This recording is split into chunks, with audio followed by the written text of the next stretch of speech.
morning guys. Ayan. Papunta na tayo dun sa bahay nila Celine dahil ngayon yung libing ni ng Lourdes. At Lord, sana wag na muna umulan dahil mula kahapon ng hapon kagabi hanggang ngayong umaga malakas po ang ulan.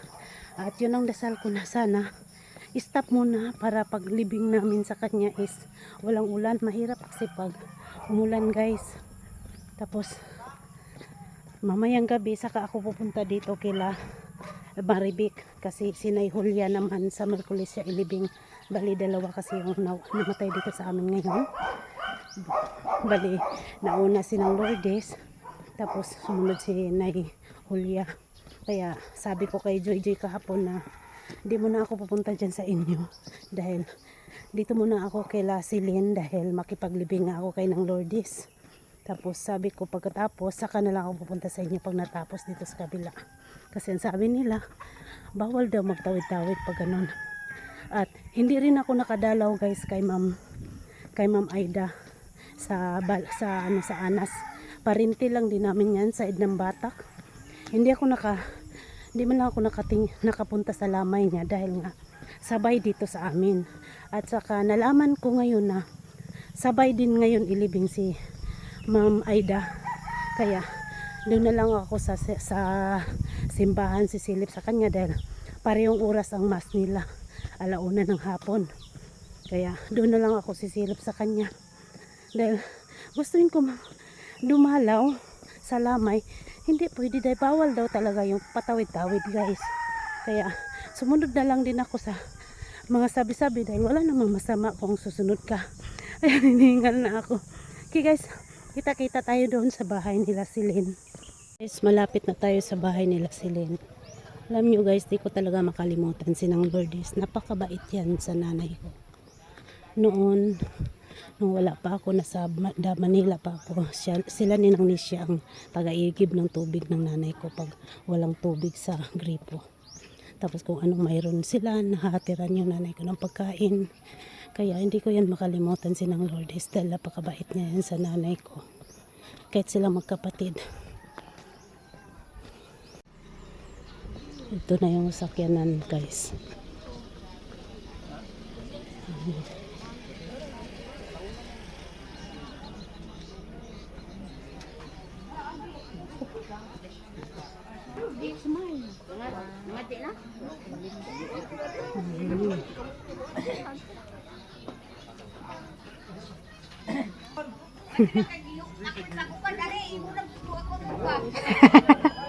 Ana jud na.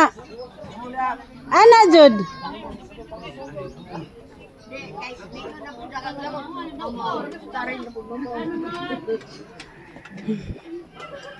Good morning. Wow. Tawa ka na, kumba? Kumbang baboy.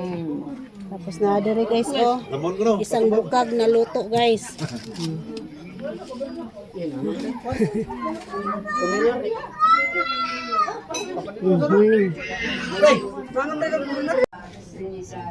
Ikaw ang among gibuhat sa bug-os kasing-kasing. Ikaw ang among saligan. Ikaw ang among gugma labi sa tanan. Ginoo dawat ang among pag-angkon. Magihalad namo kanimo tungod sa pahinungdan nimong anak nga maoy nagtubos kanamo sa bililhon nga dugo. Dawaton mo tungod sa Dios sa Espiritu Santo nga nagalamdag nagahayag sa among hunahuna sa pagpaila kanamo. Dawaton mo Ginoo tungod sa mahal nga Birhen Maria Santos nga ilahan. Nag-antos sa tanang magkapagitan sa tigilan sa krus tungod sa mangkiles o sa mga propitas, mga apostoles, sa mga martires, sa mga confessores, sa mga birhen aron magday kanimo ang Hesukristo nga imong anak ug sa Dios nga Espiritu Santo nga nabuhi ka ug naghari sa makatuigan nga tanan. Amen. Karon pa nga Dios pasaylo asis ang makasalanan. Aron ang iyang kalag makadangat nas ginarian sa langit nga way katapusan. Amen. Aman lamon na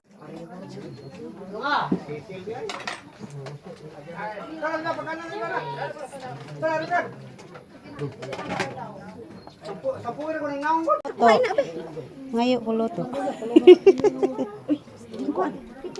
Kuan ang luto. Baby. Tama na. Tama na.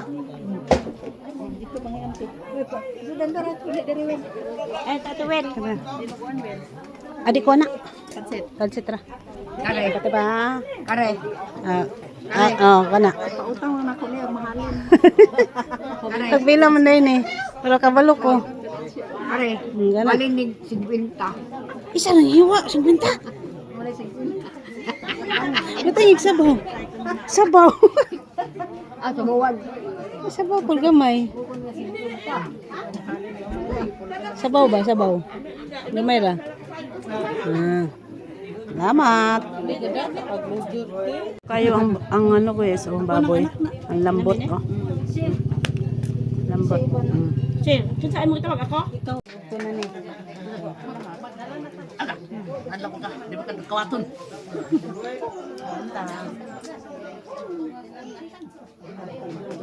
Lami ang kwan, mo kayo. May dinuguan ti lami. Ano kuha? Ano jamo dinuguan? Kamu ba Luida?